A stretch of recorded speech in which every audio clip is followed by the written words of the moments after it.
Retrouvez chaque jeudi à midi les meilleurs gérants de la place autour d'Hubert Tassin sur Décideur TV. Bonjour, vous en avez l'habitude, les décideurs de la gestion, vendredi, un peu après-midi, nous faisons le point sur les marchés financiers, leur évolution dans la semaine, l'actualité économique et financière au sens large. Et puis, dans l'émission Les décideurs de la gestion s'engagent, que vous pouvez retrouver sur le même site en cliquant sur le lien voisin, des conseils précis. À mes côtés, Jean-Philippe Rose. Jean-Philippe, vous êtes un gérant de Gaspal Finance.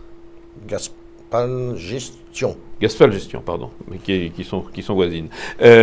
Donc vous, votre spécialité, c'est plutôt l'or et les matières premières, mais vous êtes un gérant qui exerce cette activité depuis un petit moment quand même. Oui, donc je sors relativement facilement de cette spécialité que j'ai tout de même pratiquée depuis 33 ans. Alors nous allons y venir, nous allons nous intéresser à l'or et aux matières premières, mais d'abord un peu l'actualité.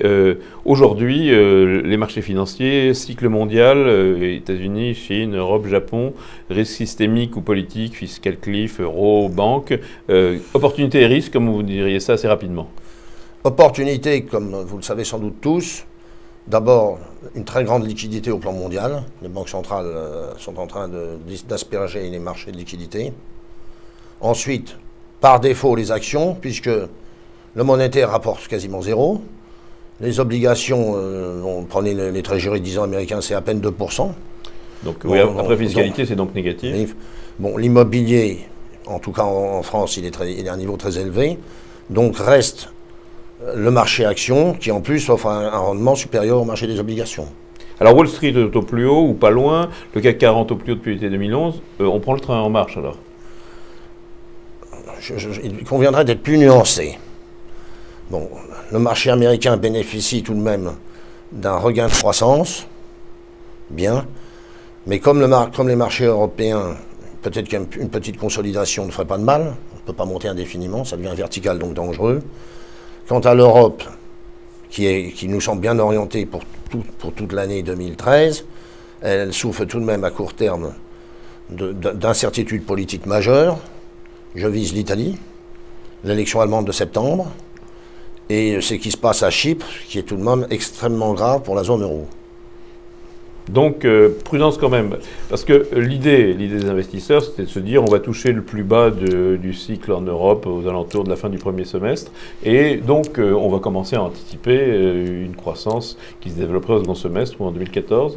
Ça reste achetable, ça? Alors, le deuxième trimestre s'annonce très heurté. Par conséquent, priorité au stock picking. Priorité au stock picking. Donc, les concepts que vous suivriez aujourd'hui, un ou deux? Écoutez, bon, je suis évidemment l'or et les mines, vu ma spécialité. On va y venir. Et je suis également le marché des actions suisses. Ah, c'est intéressant. C'est un marché qui a bien marché, qui a bien une bonne performance depuis le début de l'année, qu'on attribue souvent au fait que les problèmes de la surévaluation de la monnaie ont été en partie réglés. Vous avez raison, comme c'est souvent le cas. Néanmoins, compte tenu de ce qui se passe à Chypre, ça introduit quand même une incertitude majeure sur la zone euro et l'euro. Donc, tout gros investisseur international peut se poser la question quelle monnaie choisir. Le franc suisse, c'est petit, mais c'est une monnaie solide. Les obligations suisses rapportent pratiquement rien. Donc, pourquoi ne pas acheter des valeurs suisses qui rapportent 3-4%?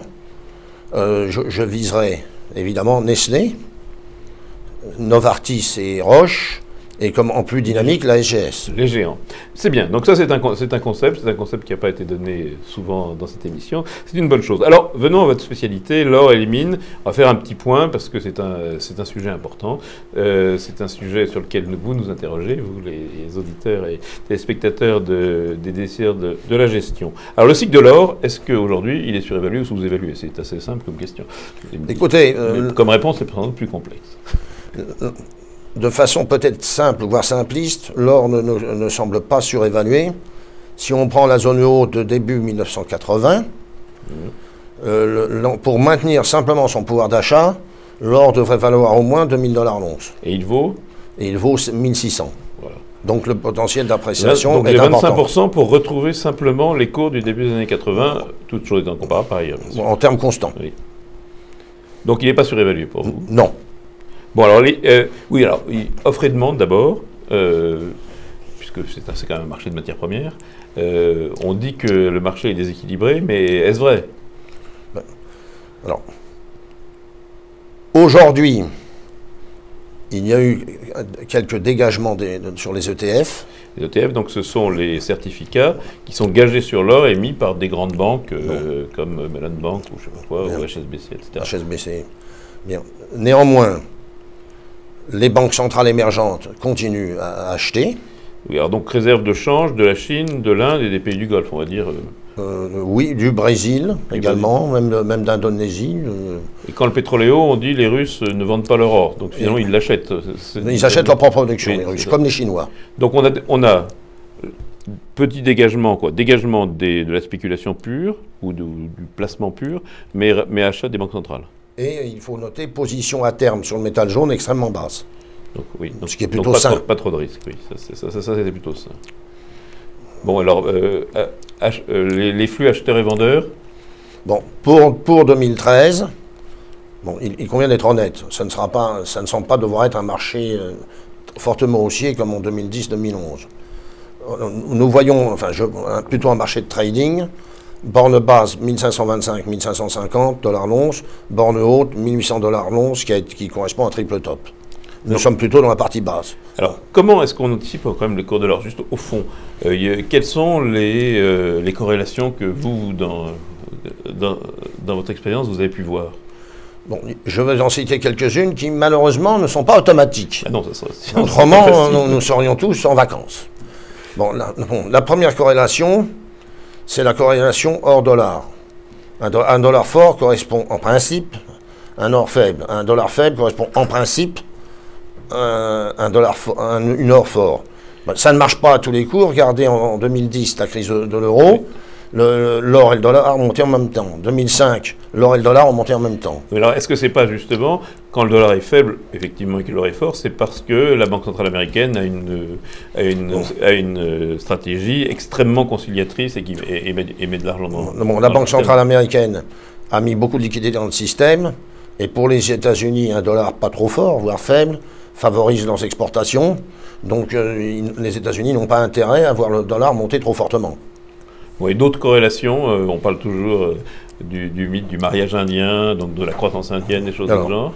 Alors, de façon structurelle, la demande des pays émergents, d'abord niveau de vie haussier, donc demande de bijouterie, spécialement forte en Inde. Je rappelle qu'il y aura 15 millions de mariages par an en Inde, et que ça fait partie des cadeaux de mariage. Bon. Et en même temps, achat de leur banque centrale pour diversifier leurs réserves de change. Ils ont énormément de dollars, donc ils achètent un peu d'euros. Bon, sur le yen, ça pourrait être très heureux. Sur le sterling, c'est très compliqué. Le franc suisse, c'est beau, mais c'est petit. Bon, donc faire un peu d'or, c'est parfait pour les banques centrales émergentes. On va y venir. Sur votre scénario, est-ce que cette guerre des monnaies, c'est quelque chose qui est bon pour l'or? Parce que tout le monde cherche à faire baisser sa monnaie, mais sauf que vous baissez quand même que par rapport à quelqu'un. L'or est la seule monnaie indépendante, on va dire. L'or est la seule monnaie qu'on ne peut pas créer ex nihilo. Il faut aller descendre sous terre pour aller le créer. Et c'est profond maintenant, oui. D'ailleurs. On descend, ou c'est du ciel ouvert, ou on descend de plus en plus profond. Voilà. Donc, votre scénario or, vous disiez 1500, 1800. Alors, première chose, analyse technique, si on casse les 1500, c'est très grave. Là, il y aurait un risque de baisse. On aurait le risque de baisse évoqué hier par la Société Générale, qui vaut alors à 1400 $ l'once en fin d'année. Ça suppose qu'on ait crevé les 1525, 1550. Mais encore une fois, l'état de l'offre et de la demande, notamment la demande des banques centrales et des pays émergents, fait que vous pensez que ce n'est pas le scénario central. En plus, tant que les taux d'intérêt réels restent très, très faibles, voire négatifs, il est difficile d'envisager une telle baisse du prix de l'or. Donc votre scénario or pour l'année 2013, 1500, 1800, en terminant plutôt dans le haut ou dans le bas de la fourchette pour vous? Je terminerai plutôt dans le haut, puisque saisonnièrement, du point de vue saisonnier, le quatrième trimestre était, jusqu'à une date récente, une période positive, puisqu'il y avait les achats de Noël en Occident et les achats en Inde pour les mariages hindous, fin d'année, début d'année. Bon. Malheureusement, il faut être franc, cette règle de saisonnalité, comme les autres, ne marche pas à tous les coups. Bon alors maintenant, on a bien compris, vous pensez que l'or est plutôt haussier et en tout cas qu'il n'y a pas grand risque autour de 1500. Donc ETF, certificat garanti, où j'achète quasiment une once d'or. En réalité, j'achète pas une once d'or, j'achète le fait que HSBC me garantisse le prix d'une once d'or, c'est peut-être un peu différent. Et ETF ou mine? Alors, ou mine d'or productrice. Valeur aujourd'hui, puisque il y a 3 ans, il fallait faire de l'ETF et pas de la mine d'or. Voilà, maintenant on le sait. On le sait après. On le sait après. Bon, vu la valorisation actuelle des mines d'or, je dirais sans hésiter les mines. Les mines. Voilà. Dans votre scénario d'or stabilisé dans des niveaux, on achète les mines. Oui, parce qu'elles sont à un niveau de sous-évaluation par rapport au métal, donc à l'ETF, un niveau historique. Et pourquoi? Parce qu'il y a toujours des raisons. Bon. Pourquoi elles ont des problèmes de nouvelles découvertes? Elles ont des problèmes de production tout simplement ou... Alors, il y a un problème de hausse des coûts, 10% par an dollar. Ça semble devoir se calmer un peu. Oui, mais l'or a bien fait pareil. Oui, donc c'est pas une raison pour la sous-performance passée. Bon. Il y a un problème, il faut être honnête, de management dans certaines mines. Oui, alors. C'est-à-dire la croissance pour la croissance, le volume pour le volume, sans se soucier suffisamment de la rentabilité et des dividendes à payer aux actionnaires. Alors ça, c'est du passé. Est-ce qu'il y a une chance que ça change? Non. Dans la mesure où un certain nombre de managements discutables, restons polis, ont été remplacés l'an dernier par de nouveaux managements. Bon, d'abord, le nouveau management met la maison en ordre de bataille, c'est-à-dire fait des provisions pour dépréciation. Ensuite, on peut espérer que les nouveaux managements vont mettre en œuvre le nouveau business model des mines d'or, c'est-à-dire moins de projets énormes, retour vers des gisements et des mines de plus petite taille, meilleur contrôle des dépenses d'investissement. Bon, les dépenses d'exploration, malheureusement, depuis le début des années 2000, on n'a pas trouvé grand-chose. Mais ça, c'est la géologie aussi. Juste schématiquement, l'or extrait revient à combien, à peu près à combien? Une once d'or extrait, ça revient à combien aux mines? Entre 1100 $ et 1200 $. Et donc avec une once qui est à 1500. Donc ils ont une marge qui est entre 300 et 400 $. Oui. Et si on montait évidemment à 1800, la marge... Voilà, vous auriez l'effet de levier mécanique. Alors donc vous parlez des nouveaux management. Donc ce qu'on attend, c'est plus de résultats et plus de dividendes. Est-ce que dans les deux cas, il y a une prise de conscience en fait de ces managements qui ont effectivement, qui sont intéressés à leur propre taille, plus qu'à autre chose? Non. Les managements miniers dans leur ensemble commencent à comprendre que les actionnaires ont besoin d'un dividende, ne serait-ce que l'ETF ne rapporte rien, il coûte même un peu. Oui, forcément. Donc, tandis que si une mine d'or donne un dividende, c'est tout à son avantage. D'ailleurs, toute entreprise rentable est censée donner un dividende. Oui. Bon, donc, ils augmentent. Bon, le rendement des mines d'or aujourd'hui n'est que de 2,5%, mais la tendance est haussière. Bon, ensuite, les managements de qualité ont compris que le business model du secteur minier aurifère est en train d'évoluer. Ils sont en train de s'y adapter. De 15 à 1800, il va bien y avoir des bénéfices et il va bien y avoir des dividendes en hausse. Voilà. En revanche, alors, dernière question, le risque ça baisse, puisque, comme vous avez dit, il y a un effet de levier si on passe de 15 à 1800, mais si on passe de 15 à 1400, je perds le tiers de ma marge. Oui, c'est exact. Alors, et puis, il ne faut pas négliger les risques géopolitiques. Dans certains pays émergents, je prends les caricatures Venezuela, Iran, Équateur, bon, même Russie, qui n'est pas un état de droit, enfin, oui, ce sont des pays très délicats. La Chine, à peine. Et puis aussi, ça c'est général dans l'univers entier, le risque fiscal, les fiscs ont besoin d'argent, donc ils montent les impôts dans tout domaine. Le Canada a l'air d'être un peu offensif là-dessus. Le projet de la province du Québec est, je dirais plus qu'offensif, agressif, mais il n'est pas encore voté. Ils ont une vision française de la fiscalité, plus qu'américaine. Oui, alors là, pour le secteur mine d'or du Québec, ils ont peut-être effectué un stage en France. Alors, dernier point, vous avez parlé de stock picking en général. Sur les mines d'or, il y a moyen, quoi qu'il arrive, de faire un peu mieux que l'or?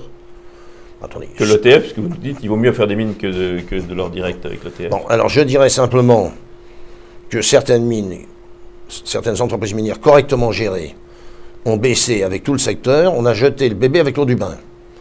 Bon, je me permettrai de donner deux noms, Goldcorp dans les seniors et New Gold dans les intermédiaires. Voilà. Bon, ce sera le mot de la fin.